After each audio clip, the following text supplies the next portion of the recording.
Hi, I'm Jason. I'm Kat. And today we're doing this.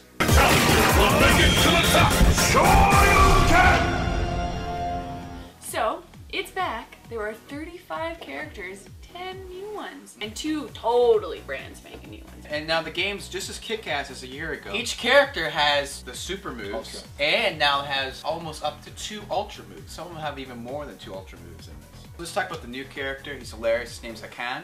I think that's how you pronounce it. And he puts oil all over his body. That's like he's saying all of his moves are like oil something. I know. And one of his finishing moves is he'll hug someone, you know, like he'll take them to the ground and squeeze so hard that they slide out and they'll hit their head in the wall, or their face goes right into the camera. It's kind of bizarre when he's fighting against girls or guys. It's just very strange, but I like him. Who at Capcom said, you know, let's make a fat guy covered in oil and just make him Hellboy? Well, you know what's amazing about the game is I saw Dr. Manhattan. Yep. I saw Bruce Lee. Hellboy.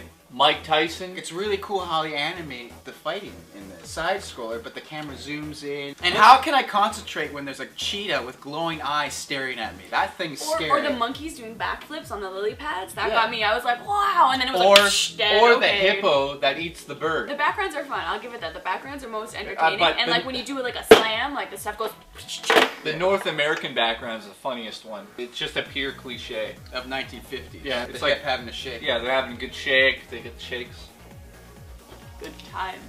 Playing this game with this controller. Oh, where's he going, kid? I'm playing this 360. So, as Jay was saying, you have to play the D-pads on both consoles with this. Ryu's Hadouken, you have to go like down, then left, and kind of like move it. You have to hit the diagonal one. And the problem with the PS3 controller also is that there's a gap. Now this is a huge issue. Now you really need a joystick to play this game. You need the classic joystick, and you can buy the one. I kick ass in the arcade version of this. This, I suck. I can't do any of the good moves. If you just picked up this game and winged it, you're gonna get your ass handed to you. But if you picked up the game and learned the moves, and then played online, then you might have a shot. But newcomers to the series will have fun with this game. That's what's cool about it. Yeah, I've seen some of the Street Fighter 4 joysticks used for $70.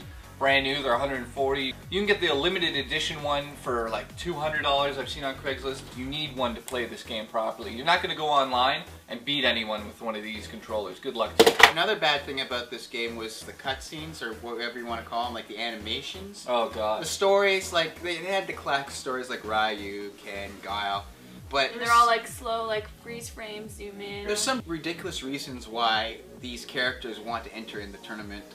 I want to meet boys, and just like stuff you just can't justify. Capcom decided to release this as a full game, but not with full price. So it's actually $41 with tax, about 50 bucks. Which is amazing. If you didn't buy last year's version of the game. And if you love Street Fighter, you gotta get this. This is amazing. So some of the new game modes, online game modes, for the most part, are Team Battle with up to 8 players, which is loads of fun. You can actually watch each other fight and take turns. And then you have the replay channel. You can actually make movies of your fights, which sometimes can be difficult to use, so I wouldn't hype that up too much. But it is kind of cool when you have a big tournament online. Yeah. Capcom could probably save those huge, huge fights. And you can see the person's moves, which is not really cool. The actual buttons they're hitting. Cool. So you can actually do some research and figure out why this guy's the #1 player. Only downside to that is that you can't really pause it and rewind. You have to watch it all over again. So then there's Endless Battle, where players play against a rotating group of 8 players. It's fun as well. Yeah, all the online modes now are pretty good, and I think they tune them a little, and it's pretty good online. The bonus stages are a lot of fun. From Street Fighter 3, they're back, knocking that car, doing drop kick. I always beat that thing by like 19 seconds. The barrel one, I kept getting screwed up. It kept tripping me, and that felt stupid.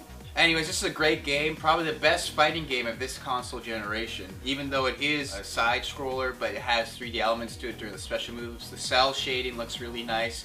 Overall, I give this game an 8.5 out of 10. People who love the fighting games are going to love this, but it can be difficult to master the moves, which does make the game challenging. Which is the point of the game. Yeah, I give the game an 8 out of 10.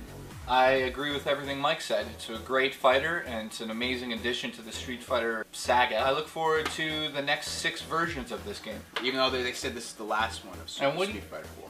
I give this game a 7. I kind of want to give it a lower score, but I think that's partially because I don't like fighting games. But for me, I hated the cutscenes. They were too long and boring, and I was like, I don't give a crap, get on with it. And I think it's so stupid that this is on a console. This is an arcade game. If you don't have the joystick, it's not nearly as good. You can't kick as much butt as you normally would. It's like 10 times harder to do it with the D-pad. Not that you can't, and there's plenty of people that can. I'd rather not spend the time to do that, and I'd rather spend time on other games. And that's what we give this game. It's a good case, though. Can I have my manual back? Nope.